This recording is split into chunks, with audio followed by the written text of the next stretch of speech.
Tomahawk steaks, my personal favorite. They're thick, juicy, and with a crust done just right, you'll never need a steakhouse again.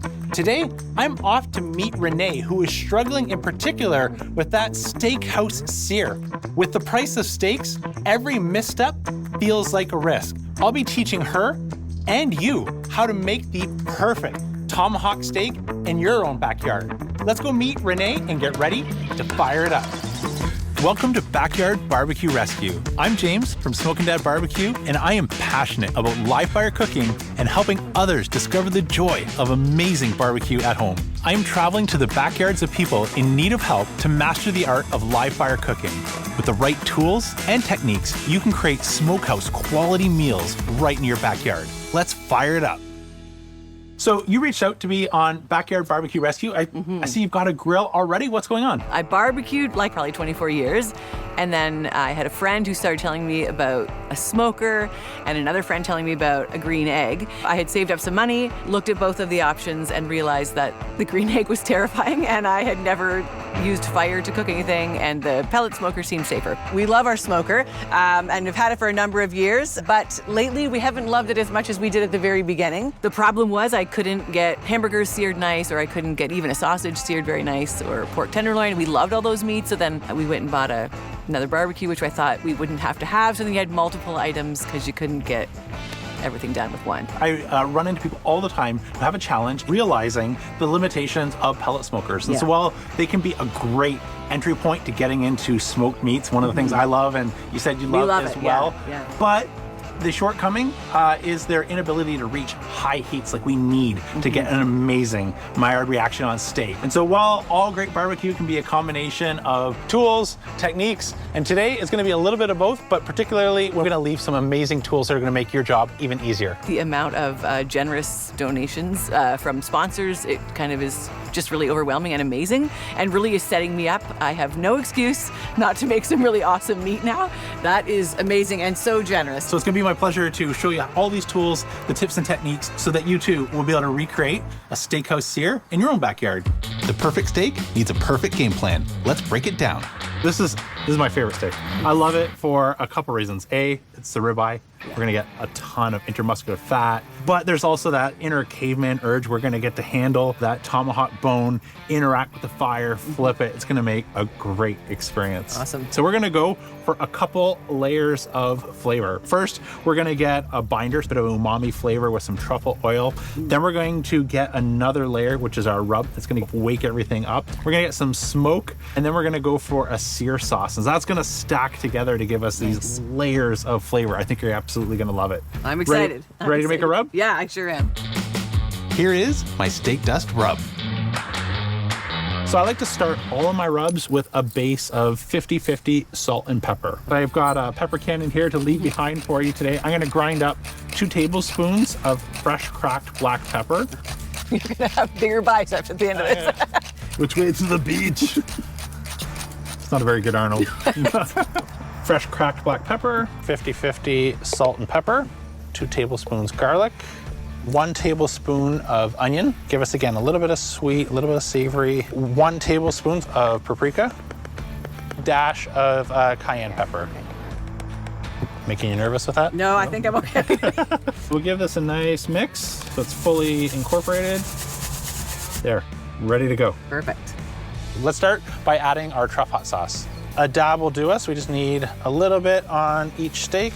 This not only is gonna act as a binder, giving us some flavor, it's gonna practically solve a challenge of making sure that our rub actually adheres to the steak. So let's add our dry brine rub. So we don't wanna put it on so thick that it's caked on, is it'll break off and we'll have no seasoning on our grill. So we just want a nice thin layer. I've definitely been over seasoning now that I watch you do it. These look amazing, so now we can get to work on layer 3, my personal favorite, the smoke. It's time to fire it up. So first time running a charcoal grill. Excited, nervous, bit of both? A bit of both, for sure nervous. It's much easier than you think. We have 2 variables. We have air in the bottom, we have air in the top. I like to use the analogy of your brake pedal and your gas pedal. If you want to go faster, you mash the gas. The same is true here. If we open the air all the way up, this is going to be giving us the most amount of air into our big green egg, and it'll reach the highest temperature. Our top vent here, called the regulator, this is our brake pedal. So right now, there's no brakes on. If we want to cook lower and slower, we apply more and more brake, which is going to stop the temperatures from climbing. And when we're all done, full brake, we're not going anywhere. It's going to shut off, extinguish the fire, make it safe and cool to store it until you're ready to fire it up next time. The first thing we're going to do is install your kick ash can. All of the discarded ash will be collected in our can in a matter of seconds, and your egg is reset and ready to go. So we're going to line up the opening with the air vent down below and drop in our kick ash basket. Add some charcoal. My family loves this for the flavor that it imparts. It gives a nice sweet aroma, not too much smoke. And personally, I love the fact that they're using pruned tree branches from farmers' fields and they're not deforesting the rainforest. Let's grab our Grill Blazer grill gun, fire it up. You're gonna love this. So with the grill gun, it saves you, I think James said, like 20 to 40 minutes. One thing I didn't love so much about the Traeger is the amount of time it took to get something ready to cook. When you point it at the charcoal, it starts on fire so quickly. I feel like other people in my house might want to try it out. We'll see if we let them. We have already shot up to nearly 400 degrees, and that's been what, a minute? Yeah. Right? I call this the hand test. And so when we can start to feel heat that we don't want to hold our hand here for more than 5 seconds, we are ready to go. Right now, we still have nice, cool ceramics, and that temperature is just from the Fogo that we lit with our grill gun. But we're gonna give this, well, at this rate, it's already increasing temperature, maybe about another 2 minutes, and we'll be ready to close our regulator and install our indirect cooking plates. Okay. So we are ready to make some adjustments now, as it is now reading 500 degrees. Get a feel for that? Yep, see, a couple seconds, and we don't want to do too much. So I'm going to put the bottom draft door down to about a finger's width, and the regulator cap here I'm going to do to also about a finger's width. So that's going to slow us down to about 270 degrees Fahrenheit, which is what we want to cook our Tomahawk steak at. We'll install our expander. We can let that come up to temperature and go grab our steaks and install a meter probe. Okay, so let's grab a meter probe. We want to make sure as we insert it past the line. That's going to give us the internal reading, and the outer sensor then will give us a grill temperature. So you don't need to come out here and see what's going on either with the steaks or your big green egg. You'll get all this through the app. Ready to go.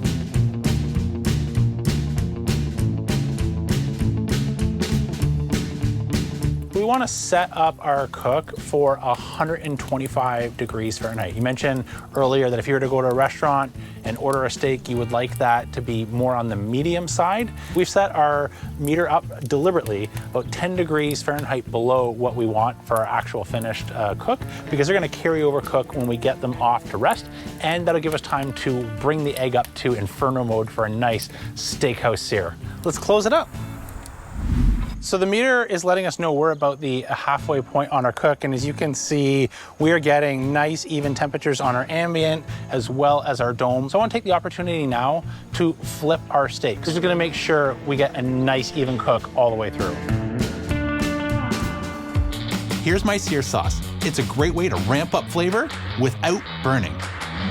Our steaks are on the grill, smell amazing all the way over here. Let's get ready to make up our sear sauce. We're gonna start with about a cup of mayonnaise, red wine vinegar, give us some acidity, fresh cracked black pepper, Diamond Crystal kosher salt, garlic powder, and give this a little mix. Next thing, we're just gonna wait till the meter sends your phone an alert saying that we've reached our internal temperature on the steaks, and we'll be ready for our side-by-side sear battle. I think you're gonna be really impressed. Let's get serious. I think that is close enough so we can get this off and let it rest. Next thing we're gonna do is drop a grid directly over the coals. But before we do that, I'd love to see how you would sear these steaks on your pellet grill.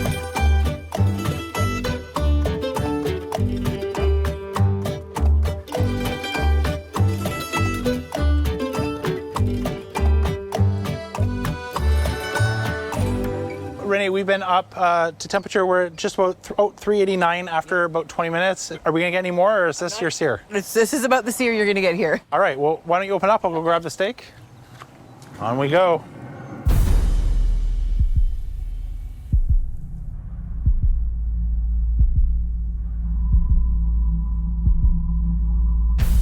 Okay, I gotta call it. I don't know, let's take a look.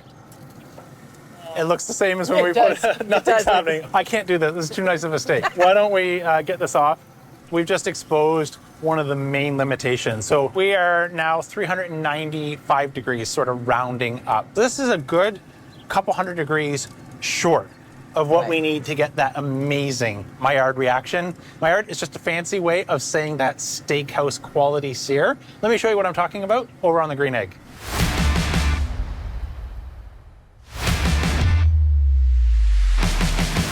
So now I'm just gonna add some of that sear sauce. So we're hot. We're sitting right around 800 degrees Fahrenheit. Got a nice glowing fire. So let's drop on our first tomahawk, our second, and now we can paint the other side.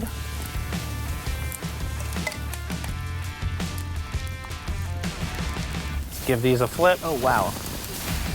So we're searing at the dome, just shy of 800 degrees Fahrenheit, but as I mentioned, charcoal burns at 1100 degrees Fahrenheit. So in a matter of seconds, we're gonna have the Maillard reaction that I'm after. So I'm just gonna keep moving these around to make sure we don't get any burning.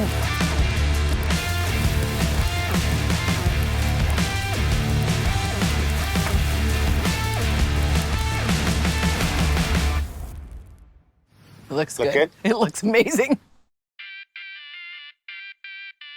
So our steaks are rested, they're seared. All we have to do is slice in and enjoy. So to celebrate your official welcome into Pitmasterhood, Dalstrong is equipping you with their Shadow Black Pitmaster knife. It's gonna make quick work of slicing these steaks up. Does that mean I have to cut them myself first? I can show you how. You show me I'll show you how this time. That's perfect. Let's do it.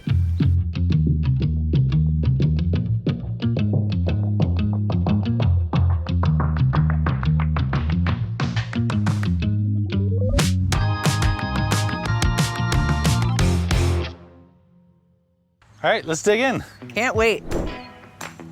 I'll get you right back to today's video in just a second, but first, a thanks to Bluetti for sponsoring today's video. This is the Bluetti 100 V2, and there are a ton of ways that a portable power station may come handy in your backyard.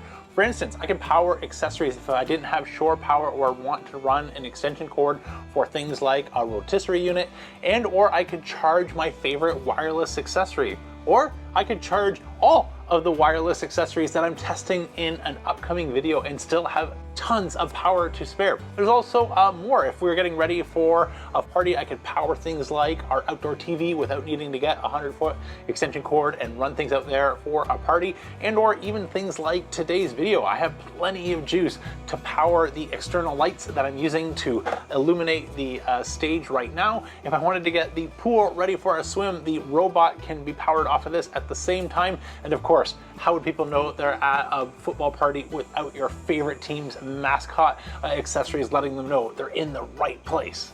My Bluetti is also super portable, weighing in at just 25 pounds. This is a one-handed operation to bring it places, either in the house or in the backyard. There's also a couple other use cases that I didn't touch on, including using the uninterrupted power supply for things like your laptop, maybe a sump pump, or in my case, I've been doing a background experiment with a dry-aged pork shoulder. But since this is in a part of my house where power interruptions happen more frequently, as maybe the breaker was overloaded when we did our electrical, but things often go out in the garage where I have my dry-age refrigerator running.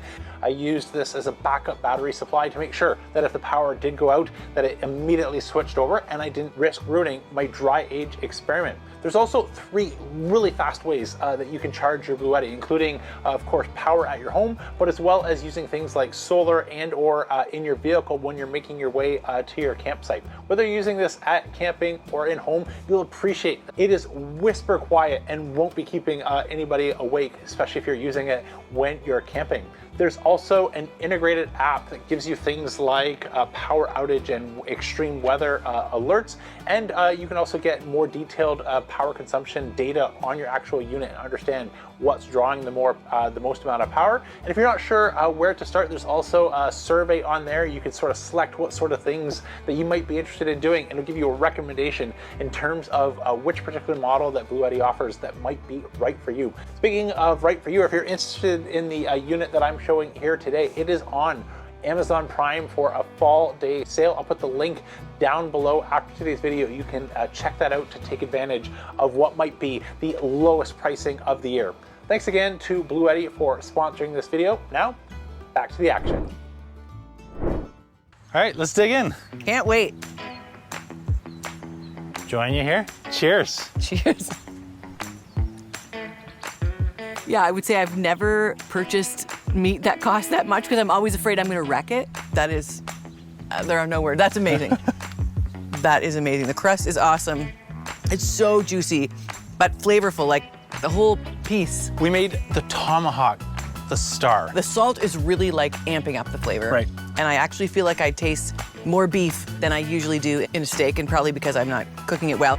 It's wild. I'm shocked at how amazing it tastes. I think the biggest thing I learned today is not to be afraid. It's been a pleasure to serve this steak to you today. That was amazing. Thank you so much. This has been such an honor. Really, now I have to like replicate this for my family over and over again. So the pressure is on, but I'm excited. Good news is, I know you can do it. Exactly. Thank you. So I think I could actually buy one and be confident enough that I could make it taste good and make it worth its while. If you're like Renee and you find the live fire cooking experience to be intimidating, you're not alone. Running a live fire is something that makes a lot of people nervous, but with a couple of tips, techniques, and tools, we have everything we need to recreate and maybe one-up those steakhouse sears and a whole bunch of other cooks, including what we turned out today on the Big Green Egg. And I can't wait for the next episode of Backyard Barbecue Rescue. Until then, don't be afraid to fire it up.